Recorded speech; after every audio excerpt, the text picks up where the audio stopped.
Assalamualaikum warahmatullahi wabarakatuh. Halo teman-teman, ketemu lagi bersama aku Dadi Kamal di channel yang paling kece banget ini. Ya, buat teman-teman sebelum nonton jangan lupa dukung terus perkembangan channel aku dengan cara like, comment, dan subscribe. Langsung aja yuk kita ke videonya.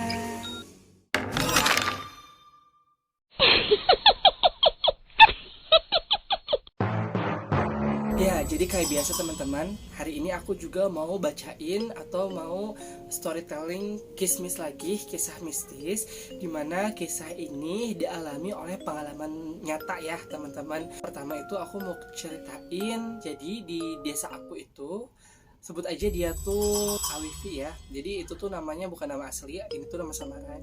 Jadi Awifi itu aku juga kurang ngeh ya, dia tuh punya indera kelima atau apa. Jadi dia tuh bisa lihat hal-hal yang seperti itu gitu tuh. Kalau misalkan anak-anak sekarang tuh nyebutnya tuh anak indigo. Jadi di desa aku juga kebetulan ada anak indigo itu Awifi. Jadi Awifi itu dari kecil itu dia bilang bisa lihat hal-hal yang seperti itu sampai ngehnya dia itu pas dia umur 2 tahun setengah katanya tuh. Jadi dari kecil itu tuh tinggal di rumah tuh kayak rame banget, banyak orang katanya kayak gitu. Terus dia tuh udah kebiasa mungkin ya dari kecil tuh lihat yang kayak misalkan muka-mukanya serem atau kayak gimana, sampai dia tuh waktu kecil tuh nggak bisa ngebedain mana yang itu mana yang bukan guys gitu. Jadi setiap bangun tidur ketemunya kayak gitu. Dan dia ngeh waktu dia umur 5 tahun dia bisa bedain mana yang manusia mana yang bukan. Karena apa? Karena kalau manusia kan kayak suka kayak sentuhan kayak gitu kan, jadi emang tersentuh. Kalau misalkan enggak, manusia itu nggak kesentuh katanya tuh. Katanya tuh pas bangun tidur sampai siang hari pun katanya dia bangun tidur dia lihat gitu sosok-sosok yang seperti itu. Sampai pas mandi pun katanya tuh dia dilihatin makhluk yang seperti itu guys. Sampai beranjak dia umur 14 tahun dia tuh emang kan udah zamannya makin kesini canggih ya, HP tuh makin canggih gitu tuh. Dan waktu dulu tuh ada yang namanya kayak HP kamera, sampai dia tuh cobain videoin, tapi anehnya tuh yang di video tuh katanya teh nggak masuk ke videonya. Tapi suatu saat dia tuh videoin tapi ada, dan dia tuh tahu, jadi bisa ngebedain mana yang bisa kerekam video mana yang enggak, sampai seperti itunya. Sampai dia tuh waktu itu tuh pernah ngerekam di halaman rumahnya itu tuh ada pocong di halaman rumahnya. Dia tuh kamerain sampai liatin ke angkatan aku waktu aku pada kecil, itu diliatin kameranya. Dan kita tuh datang langsung ke rumahnya di halaman yang kita lihat itu gitu tuh. Di situ tuh emang jelas ada pohon mangga gede banget, dan pohon mangga itunya tuh deket kayak selokan. Jadi rumahnya tuh pinggir tuh selokan, terus di pinggir selokan itu tuh pohon mangga gede banget, dan di situ tuh bilangnya tuh angker banget.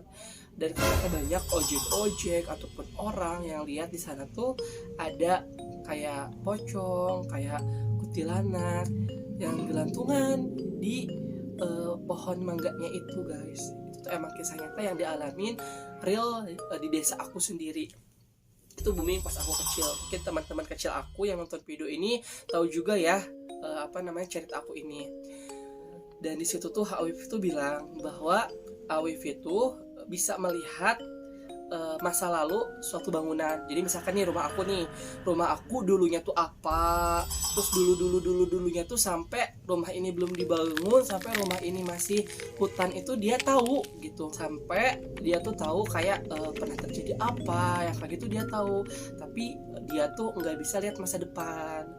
Yang aku tahu kan anak indigo itu rata-rata dia tuh bisa lihat masa depan kan. Ada juga yang tahu masa depan, ada juga yang tahu masa lalu. Kalau Awifi itu tahu masa lalu gitu, tahu masa lalu suatu kejadian di tempat tertentu. Dan itu tuh katanya tuh yang tahunya tuh ya kayak jin-jin yang bareng dia atau setan-setan yang bareng dia gitu tuh yang ngasih tahu Awifinya tuh. Jadi dia tuh kayak masuk kayak ke indera matanya, atau kayak dia tuh kayak ngebayangin kita kelihat, padahal itu tuh bukan dia tapi jin yang masuk ke tubuhnya dia, bilangnya tuh seperti itu. Dan katanya tuh dia kan dari SD sampai dia kuliah dia tuh dapat nilai terbaik aja di sekolahnya. Tapi dia bilang dia belajar juga, kadang cuma kayak gitu jin juga yang ngasih tahu, bilangnya kayak gitu. Mantap banget ya kalau punya jin itu bisa dapat ranking mulu dong berarti. Terus di desa aku juga ini ada yang namanya tuh daerah Babakan, dan orang bilang turunan Babakan ini banyak banget orang Cigadung yang masih nganut sampai sekarang orang Babakan itu nggak boleh makan ikan lele.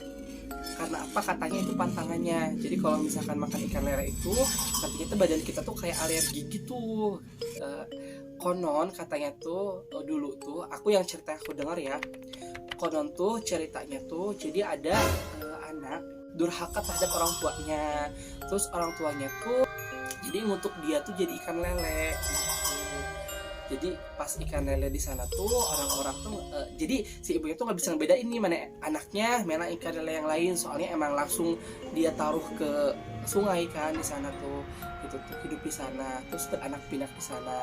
Jadi warga Cigadung tuh tahunya kalau ikan lele itu tuh asal mualanya tuh dari manusia yang terkutuk, jadi tidak diperbolehkan makan ikan lele. Dan ini juga dialami sama ibu aku kan waktu pas gadis itu tuh biasa makan ikan lele itu nggak apa-apa gitu.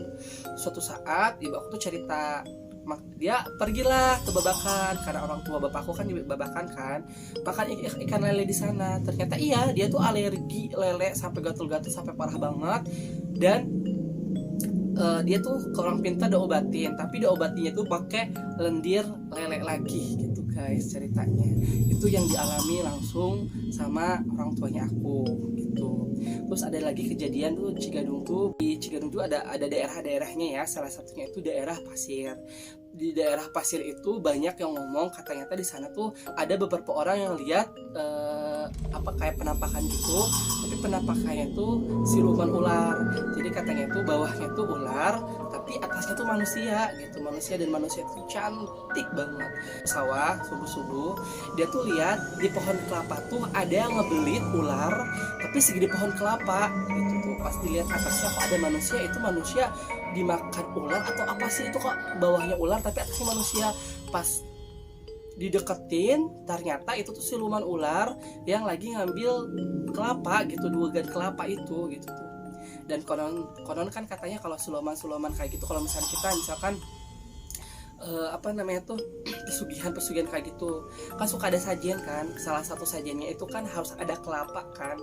Konon katanya siluman yang seperti itu emang minumnya air kelapa, sampai si warganya itu kaget, dia sampai pokoknya bilang ke yang lain, dan itu tuh nggak satu orang yang lihat, jadi beberapa orang yang lihat seperti itu. Banyak banget orang pintar juga katanya yang bilang kalau misalkan dia ke daerah Cigadung kan, dia mau ke daerah Dharma, atau misalkan dari Dharma dari Kadu Gede mau ke Cigadung, itu sebelah kanan tuh akan ada bukit kan. Orang-orang pintar lihat itu tuh bukit tuh kayak istana gede banget katanya tuh gitu. Jadi itu tuh bukan sesosok kayak bukit gitu, kayak kan itu tuh Cigadung pasir kan. Kalau pasir itu dalam artian Sunda itu pasir tuh kayak leuweung, kayak hutan belantara gitu.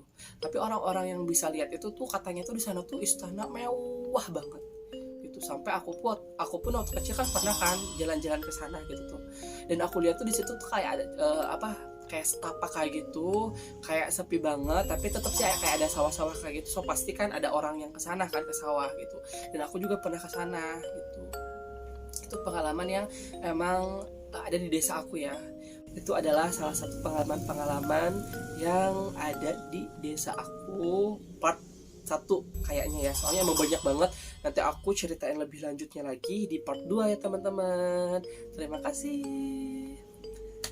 Dukung terus perkembangan channel aku. Jangan lupa kalau kalian punya cerita kismis, bagi-bagi sama aku. Yang punya nomor WA aku langsung aja WA ke nomor WA aku, atau enggak kalian bisa DM ke Instagram aku di daidi_, atau kalian juga bisa kirim cerpen kalian itu di email aku dari kamaryadi13@yahoo.com.